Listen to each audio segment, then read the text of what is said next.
बोल अर्जुन महारथी की जय। बोल श्री कृष्ण भगवान सारथी की जय। हरे कृष्णा। कल हमने गीता में पढ़ा था कि जब अर्जुन भगवान श्री कृष्ण को कहता है कि मेरे रथ को दोनों सेनाओं के बीच में लेकर चलो, मैं देखना चाहता हूँ कि सेना में कौन कौन है। जब भगवान अर्जुन का रथ दोनों सेनाओं के बीच में जाकर खड़ा करते हैं तो श्री कृष्ण भगवान को एक सुंदर नाम से पुकारते हैं, पार्थ। पार्थ नाम जब देते हैं क्योंकि वसुदेव की बहन पृथा के पुत्र थे अर्जुन, इसलिए उसको पार्थ का। और क्या कहते हैं कि हे पार्थ, ले देख, तेरे सामने जो एकत्रित हुए हैं इन कुरुओं को देख। कुरुओं को क्यों बोला? कुरुओं को देख।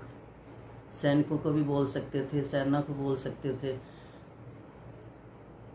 मेरे ख्याल में तो यही आता है कि भगवान अर्जुन के मन की स्थिति जानते थे, क्योंकि ऋषिकेश हैं तो सब अंदर का सब जानते हैं, वैसे भी घट घटवासी हैं।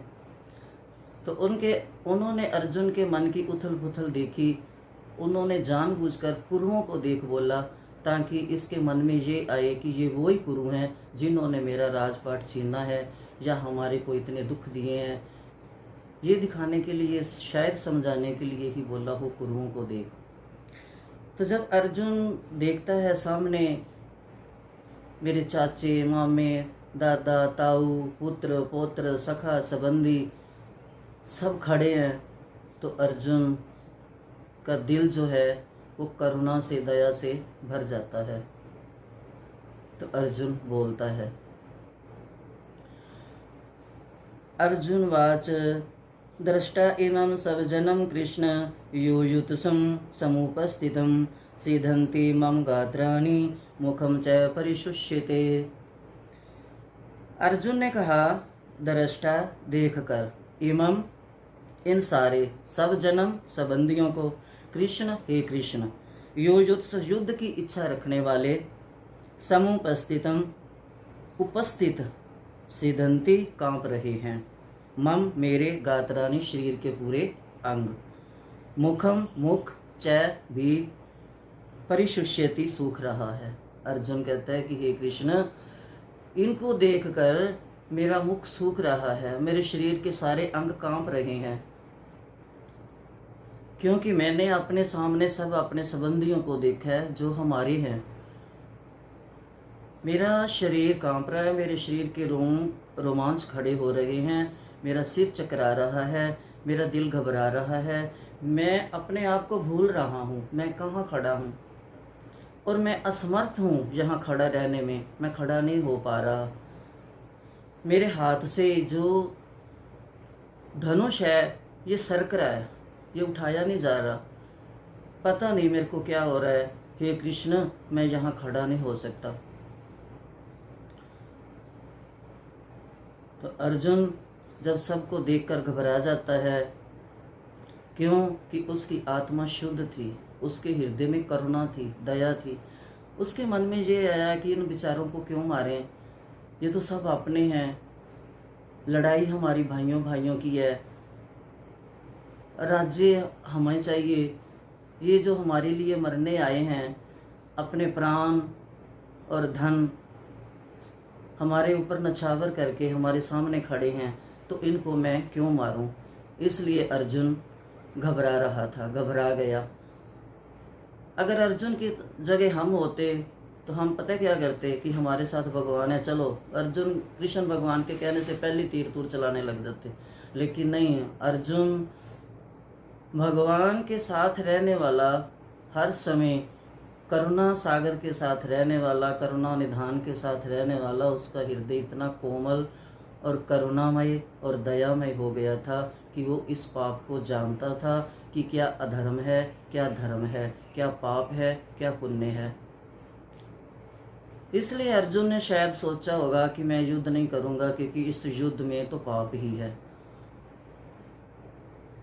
अर्जुन ने श्री कृष्ण को बोला कि इन आतताइयों को मारकर हमें क्या मिलेगा कृष्ण।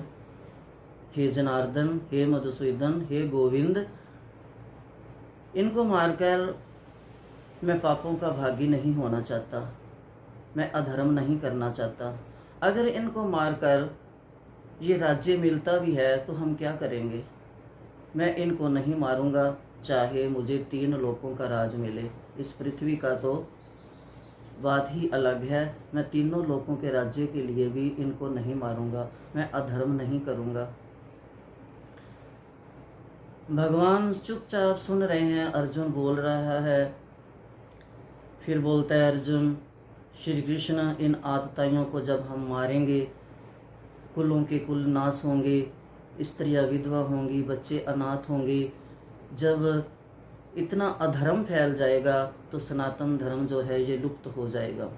जो थोड़ा बहुत बचेगा वो भी अधर्म में फैल जाएगा। जब अधर्म फैलेगा तो ये जो स्त्रियां हैं ये अपने स्त्री तत्व को इनका ख़त्म हो जाएगा और ये अवांछित संतानें पैदा करेंगी।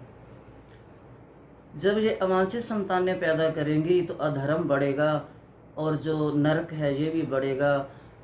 तब ये पूजा पाठ, यज्ञ, पिंडदान, श्राद्ध ये सब खत्म हो जाएंगे,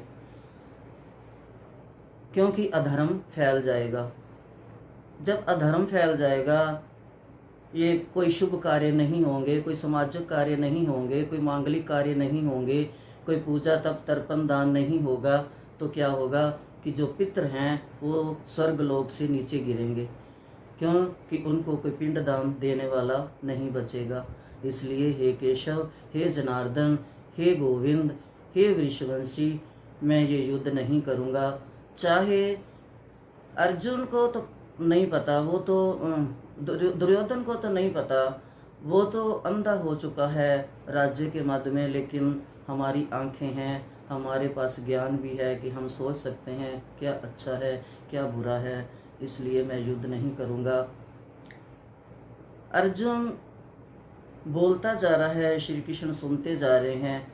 जब अर्जुन ने कहा कि केशव, मैं इस रणभूमि में खड़ा हूँ, निहत्था हूँ, भले ही धृतराष्ट्र के पुत्र मुझ पर आक्रमण कर दें, मुझे मार दें, उनसे मरना मेरे लिए सुखदायक होगा, लेकिन मैं युद्ध नहीं करूँगा, मैं उनको नहीं मारूँगा। जब इतना अर्जुन बोल रहे हैं, कृष्ण सुन रहे हैं, तो उस समय संजय क्या बोलते हैं।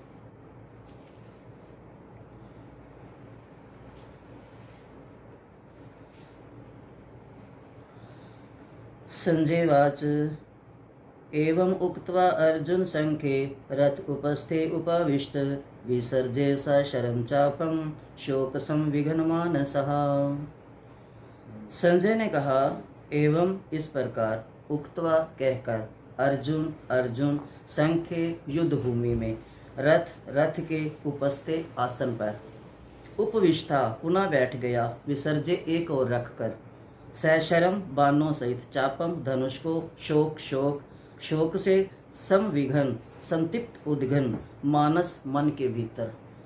युद्ध भूमि में इस प्रकार कहकर अर्जुन ने अपना धनुष बाण एक तरफ रख दिया और रथ पर जाकर शोक संतप्त होकर, दुखी मन से स्थिर होकर आसन पर बैठ गए। क्यों हुआ ऐसे अर्जुन के साथ? क्योंकि अर्जुन का हृदय कोमल था, अर्जुन का हृदय शुद्ध था, दयालु था। आत्म ज्ञान प्राप्त करने के योग्य एक अर्जुन ही है। इसीलिए शायद भगवान ने अर्जुन को ही चुना गीता का माध्यम बनाने के लिए।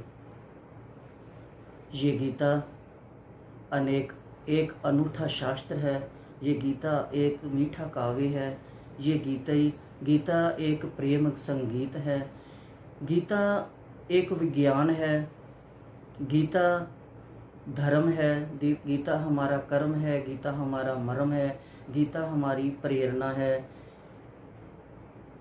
गीता से हमें, गीता योग है, गीता प्रयोग भी है। गीता शांति गीत है और मेरी तरफ से गीता सुरीली मुरली है। ये जो गीता है ये ऐसे इतनी आसानी से नहीं आई। महाभारत युद्ध में जो मंथन हुआ, जो युद्ध महाभारत के मंथन में जो हीरा निकला,